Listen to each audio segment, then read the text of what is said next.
Ne jugez jamais quelqu'un en raison de comportements sociaux qui paraissent étranges au premier abord, surtout si cette personne a été victime d'un abus narcissique.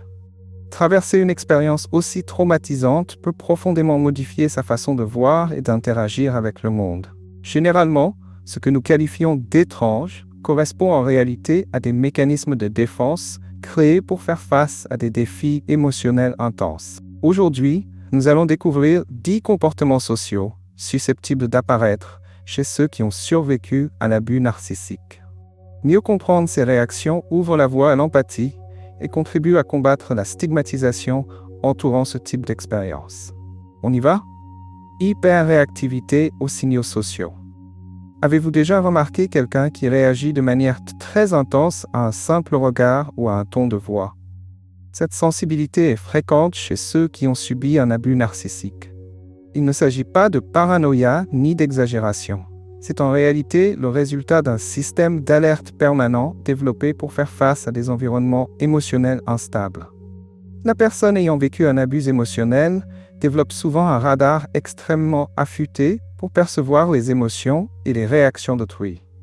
Cela s'explique par le fait que dans le passé, chaque soupir ou changement d'expression pouvait annoncer le début d'une dispute ou d'une critique, et repérer ces signaux devenait une question de survie émotionnelle. Comment cela se manifeste-t-il concrètement?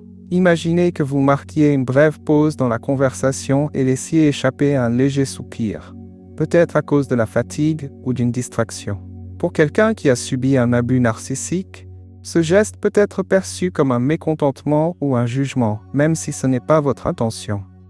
Des réactions comme s'excuser sans raison ou modifier brusquement son comportement pour plaire peuvent alors survenir. Cette hypersensibilité, qui autrefois servait de protection, finit par devenir un fardeau dans les situations sociales où il n'y a souvent pas lieu de s'inquiéter à ce point. Il est important de reconnaître que, bien que cette perception aiguisée ait été cruciale à certains moments, il n'est pas toujours nécessaire d'interpréter chaque situation comme une menace. Sois compulsif envers les autres. Avez-vous déjà rencontré quelqu'un qui semble toujours placer les besoins des autres en premier, presque sans y réfléchir? Pour une personne ayant subi un abus narcissique, ce comportement peut être assez courant. Le fait de prendre soin compulsivement des autres est souvent un moyen de rechercher une validation et d'éviter les conflits, une habitude développée durant la période d'abus. Les survivants d'abus sont souvent extrêmement attentifs aux besoins d'autrui, comme un moyen de se protéger. En prenant soin des autres, ils pensent pouvoir échapper au rejet ou à la critique, créant ainsi un sentiment, même s'il est faux, de sécurité et de contrôle sur leur environnement. C'est facile à repérer au quotidien. Lors d'une simple réunion entre amis, par exemple, cette personne peut proposer son aide à plusieurs reprises, donner des conseils ou même résoudre des problèmes que personne n'avait demandé. Même si tout le monde apprécie sa générosité, derrière ce comportement peut se cacher un effort inconscient pour faire face à l'insécurité et éviter le sentiment d'inutilité. Bien que prendre soin des autres soit une qualité louable, il est important d'encourager ces personnes à se tourner aussi vers leurs propres besoins, en gardant à l'esprit que leur valeur ne dépend pas uniquement de ce qu'elles font pour les autres. Déconnexion pendant les conversations. Vous est-il déjà arrivé de remarquer quand quelqu'un semble absent ou distant au cours d'une discussion, comme s'il était ailleurs? Pour une personne ayant subi un abus narcissique, il ne s'agit généralement pas d'un désintérêt ou d'un manque d'attention, mais plutôt d'un mécanisme de défense. Cette déconnexion sert à protéger l'esprit de sentiments accablants, surtout lorsque des souvenirs de critique ou d'invalidation continuent de hanter la personne. Des traumatismes émotionnels peuvent amener le cerveau à se couper pour se préserver. Si la conversation porte sur des sujets sensibles ou devient très chargée en émotions, l'esprit de ces personnes peut se retirer vers un endroit sûr afin d'éviter une douleur déjà vécue. Imaginez que vous partagiez quelque chose d'important et que vous constatiez que l'autre semble lointain, le regard perdu dans le vide. Ce n'est pas qu'il ne se soucie pas de ce que vous dites. Son esprit peut simplement chercher à échapper aux émotions suscitées par l'instant, même si vous n'avez pas la moindre intention de lui faire du mal. Plutôt que d'y voir un manque d'intérêt, rappelez-vous qu'il s'agit de la manière dont cette personne a trouvé pour gérer le poids émotionnel de l'abus qu'elle a subi.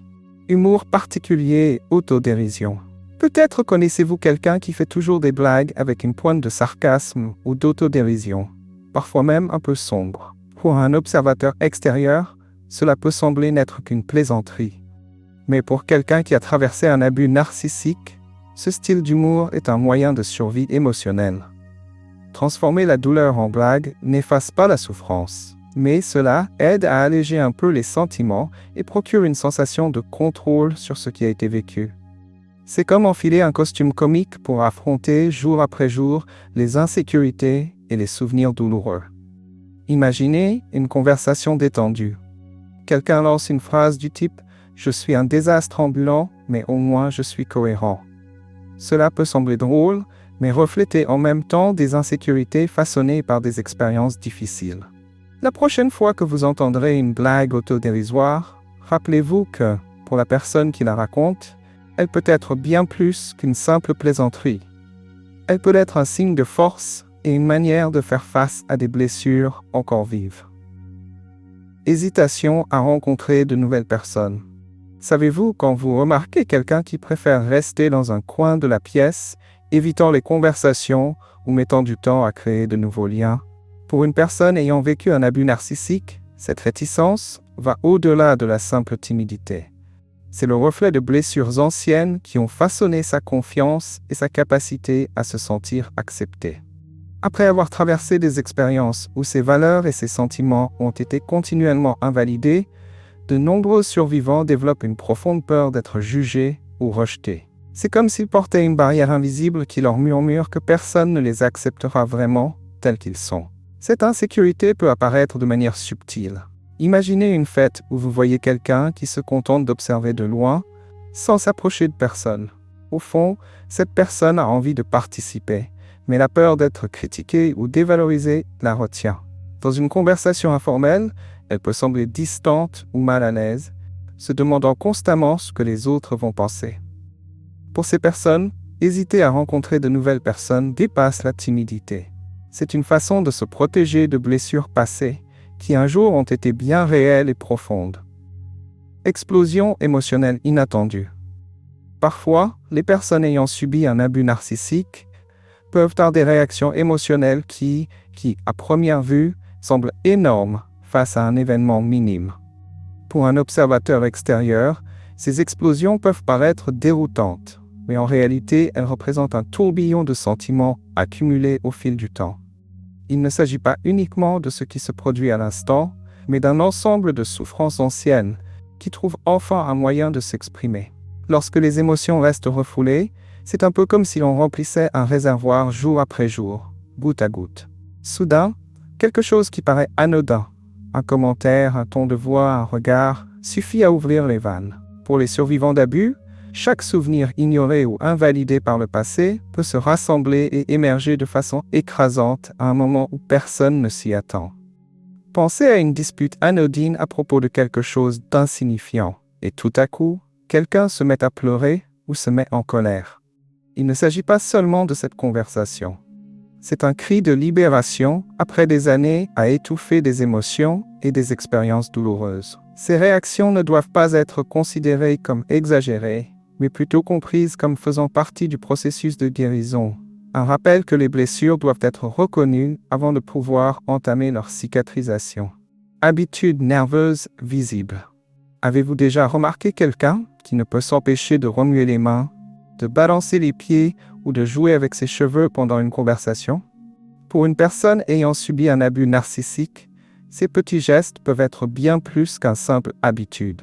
Ils constituent un moyen de gérer l'anxiété et l'insécurité. Souvent, le corps cherche une façon de soulager la tension émotionnelle, même si la personne n'en est pas pleinement consciente. C'est comme si chaque mouvement de pied ou torsade de cheveux servait à libérer, petit à petit, le stress accumulé en elle. Imaginez une situation de groupe par exemple. Pendant que tout le monde discute, quelqu'un commence à enrouler sans relâche une mèche de cheveux ou à tapoter des doigts sur la table. Cela ne veut pas dire que cette personne s'ennuie ou est ailleurs. En réalité, elle peut être en train de lutter contre de profonds sentiments de nervosité qui se manifestent sans crier gare. Alors, au lieu de considérer ces tics comme de simples signes d'agitation, Essayez de les voir comme des signaux d'une personne qui fait de son mieux pour aller bien. Faire preuve de patience et de compréhension peut l'aider à se sentir plus en sécurité et accueilli, apaisant peu à peu cette tension silencieuse. Inconstance sur les réseaux sociaux. Avez-vous déjà remarqué quelqu'un qui est très actif sur les réseaux sociaux pendant un certain temps, puis disparaît soudainement pendant des jours ou des semaines? Cette montagne russe de présence virtuelle peut être le reflet de hauts et de bas émotionnels, notamment chez ceux qui ont vécu un abus narcissique. Ce n'est pas une question de négligence ou de manque d'engagement, mais plutôt la manière dont ces personnes apprennent à gérer le tourbillon de leurs sentiments intérieurs. Les survivants de traumatismes ont souvent du mal à établir des limites dans leurs interactions sociales, y compris en ligne. Lorsqu'ils traversent une période plus stable, ils peuvent se plonger à fond dans les publications, les photos et les conversations. Mais si l'anxiété augmente ou que les émotions deviennent trop intenses, ils ont tendance à se retirer pour retrouver un certain équilibre. Cela se manifeste facilement au quotidien. Une semaine, la personne publie plusieurs photos, stories et répond à tout le monde. La semaine suivante, elle disparaît complètement, sans donner de nouvelles. Cette absence survient souvent parce qu'elle a besoin d'une pause pour se recentrer. Alors, si vous observez ces hauts et bas dans le comportement en ligne de quelqu'un, rappelez-vous, ce n'est pas un signe de désintérêt, mais une forme de soin nécessaire pour préserver sa santé émotionnelle face à des souvenirs et des sentiments difficiles. Jalousie ou insécurité dans les relations. Avez-vous déjà remarqué quelqu'un qui ressent de la jalousie ou de l'insécurité, même dans des situations qui semblent totalement anodines? Pour une personne ayant vécu un abus narcissique, ces réactions ne concernent pas tant les personnes autour d'elle que les blessures anciennes de rejet et de manipulation qui ne sont pas encore guéries. Après avoir traversé des expériences ayant ébranlé leur estime de soi et créé une peur de l'abandon, il est courant que les survivants d'abus perçoivent des menaces dans des moments apparemment banals. Une sortie entre amis, un simple commentaire ou même une rencontre fortuite peuvent éveiller la crainte que la personne aimée finisse par s'éloigner. Imaginez, par exemple, que vous mentionniez un déjeuner avec un collègue. Pour quelqu'un portant les souvenirs d'un abus, ce simple fait peut susciter de l'insécurité, se traduisant par des questions comme « Tu préfères passer du temps avec eux plutôt qu'avec moi ?» Ce n'est pas une tentative de contrôle, mais plutôt la peur de perdre une connexion précieuse, devenue encore plus fragile après tout ce que cette personne a déjà traversé. Sensibilité accrue au déclencheur. Avez-vous déjà vu quelqu'un réagir de manière intense à un mot, un geste ou une situation apparemment inoffensive? Pour une personne ayant subi un abus narcissique, ces réactions ne sont pas de simples exagérations, mais des réponses profondément enracinées dans des traumatismes passés. C'est comme si le cerveau était constamment en alerte, prêt à se défendre contre tout ce qui rappelle des expériences douloureuses. Les expériences traumatiques peuvent reconfigurer la manière dont le cerveau perçoit le monde, le rendant hypersensible à tout ce qui pourrait évoquer l'abus vécu. Ces réactions sont automatiques et se manifestent souvent avant même que la personne ait eu le temps de comprendre rationnellement ce qu'elle ressente. Un exemple peut survenir dans des situations quotidiennes. Imaginons que quelqu'un utilise un ton de voix ferme ou fasse un commentaire critique. Pour une personne ayant subi un abus narcissique, cela peut sembler être une critique écrasante ou même une attaque, même si ce n'est pas l'intention. La conséquence peut être une réaction intense, comme de l'anxiété, de la colère ou un retrait. Comprendre que ces réponses proviennent d'un besoin de protection émotionnelle et non d'une intention délibérée est crucial. Faire preuve d'empathie et offrir un espace sûr pour que ces personnes puissent exprimer leurs sentiments peut les aider à se sentir moins jugées et davantage comprises. Comprendre les comportements sociaux des survivants d'abus narcissiques est un acte d'empathie et de soutien.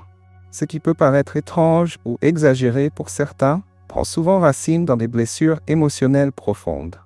Chaque réaction, qu'il s'agisse de déconnexion pendant une conversation, de jalousie ou de nervosité, raconte l'histoire de la manière dont ces individus ont affronté et survécu à des situations difficiles. Ces comportements sont des mécanismes d'adaptation, de protection et dans de nombreux cas, une recherche de sécurité dans un monde qui n'a pas toujours été bienveillant. Si vous ou quelqu'un de votre entourage présente ces comportements, rappelez-vous que la compréhension et la patience sont des outils précieux sur le chemin de la guérison. Créer un espace sûr pour exprimer des sentiments et rechercher du soutien peut faire une grande différence. Merci d'avoir regardé cette vidéo et de vous être intéressé à comprendre l'impact des abus narcissiques. Votre curiosité et votre empathie contribuent à construire un monde plus bienveillant et moins jugeant. Si ce contenu vous a plu, laissez un j'aime pour soutenir notre travail et abonnez-vous à la chaîne pour plus de vidéos qui encouragent l'empathie et la compréhension. Ensemble, continuons à apprendre et à nous entraider. Merci d'être là et à la prochaine vidéo.